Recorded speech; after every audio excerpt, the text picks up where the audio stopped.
आयुर्वेद चिकित्सा में इन दिनों एक बड़ा ही चर्चित नाम वैद्य दीप नारायण चौधरी बिहार ही नहीं वरन भारतवर्ष और नेपाल में भी जॉन्डिस एवं हेपेटाइटिस बी के इलाज के लिए जाने जाते हैं।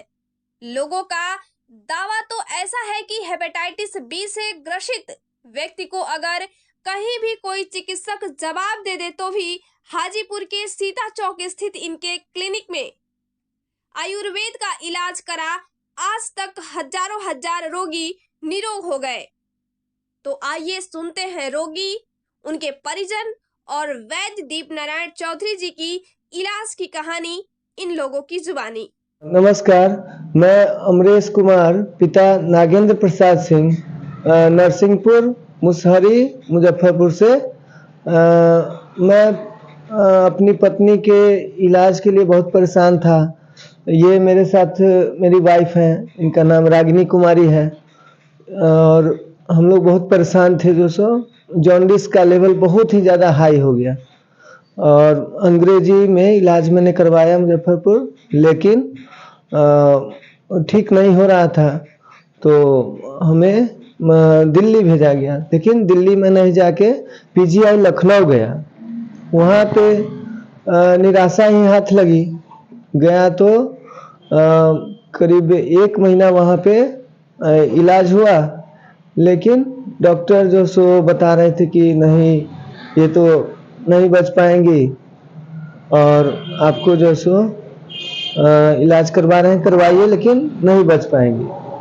तो हम लोग बहुत निराश हुए, हम लोग पूरा निराश हुए। इसी बीच में हम लोग को सर के बारे में, दीप नारायण सर के बारे में पता चला। एक रिलेटिव बताया कि नहीं, मेरे गांव से जो है वो सही हो गए हैं और अभी रेलवे में बड़ा बड़ा अथी सब उठाते हैं, जो सो बहुत मेहनत का काम करते हैं, वहीं से सही होकर। तब हम लोग को आशा जगी कि चलिए इधर भी नहीं बोल रहा है, देखते हैं सर के शरण में जाके। तो हम लोग बहुत निराश होकर वहाँ से एम्बुलेंस किए, वहाँ से आए और सर का इलाज शुरू करवा दिए। और 1-2 दिन ही दवा चली कि शरीर का सूजन वगैरह सब कम गया और बहुत ही तब आशा जगने लगी, नहीं दवा सूट कर रहा है सर का। उसके बाद हम लोग इन पर मतलब पूरा विश्वास करके दवा जो सो शुरू कर दिए, खाए, धीरे धीरे सुधार होने लगा।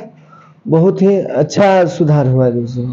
और उसके बाद हम लोग अभी मतलब इलाज इन्हीं के अंडर में हम लोग इलाज करवाते हैं। उस समय तो मुझे लग रहा था कि मैं बचूंगी ही नहीं, और यहाँ डॉक्टर के यहाँ से गए तो हमको लगा कि 8-10 दिन रह कर के आ जाएंगे लखनऊ से। फिर वहाँ पर जाने के बाद पूरी आस ही ख़त्म हो गई थी। वहाँ से लग रहा था कि अब मैं तो अब कहीं की नहीं रही। फिर जब सर से बात हुई, सर की बात की आवाज़ कानों तक जा रही थी, लेकिन मतलब ये एहसास नहीं हो रहा था कि हम किससे बात कर रहे हैं। और जब वहाँ से हम आए तो फिर अब उसके आगे तो हम कुछ याद ही नहीं है कि क्या हुआ मेरे साथ, नहीं हुआ। हाँ, मतलब जनवरी में इनकी जो सो ये प्रॉब्लम हुई और जनवरी में करीब 6 पॉइंट तक ये गया जॉन्डिस का बिलिरुबिन का लेवल। और फिर बढ़ते बढ़ते दवा चल रही थी, अंग्रेजी दवा, लेकिन ठीक नहीं हुई। बढ़ते बढ़ते वो 26, फिर अगले दिन चेक करवाया, अगले दिन चेक करवाया 36, 32, इस तरह से चला गया बिलिरुबिन का लेवल।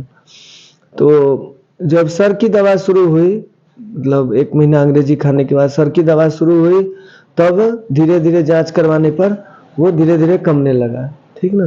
और 12 पे आया, फिर 6 पे आया, ऐसे करके 4 महीने में पूरा रिकवर हो गया जैसे जी। हाँ, तब जाके हमको खुशी मिली कि अब जैसे इनका जान बच गया, अब जैसे अब रिकवर हो गए, अब कहीं कोई प्रॉब्लम नहीं होगा। मतलब इनका लीवर जो है सो एकदम फिट हो गया। सर ने कहा कि लीवर अब छोटे बच्चे जैसा लीवर हो गया इनका जो सो, बहुत ही अब कोई आगे संकट नहीं आएगा। ये आयुर्वेद पर बहुत ही ज़्यादा विश्वास बढ़ा है। आयुर्वेद नहीं होती तो मेरी वाइफ जो सो जिंदा नहीं होती। और आयुर्वेद नेचुरल है और इसमें जो सो ये ही इनका जान बचाई है। ये वेद जो है आयुर्वेद जो प्राकृतिक देन है, प्राकृतिक चिकित्सा है। प्राकृतिक चिकित्सा के बगैर हम लोग जिंदा नहीं रह सकते हैं और हमारा काम है कर्म करना। फल देने वाले तो भगवान धन्वंतरी हैं। हम मेहनत करते हैं और उनको सफलता मिलना है और उसी से सब लोग ठीक होते हैं और ठीक होते रहेंगे।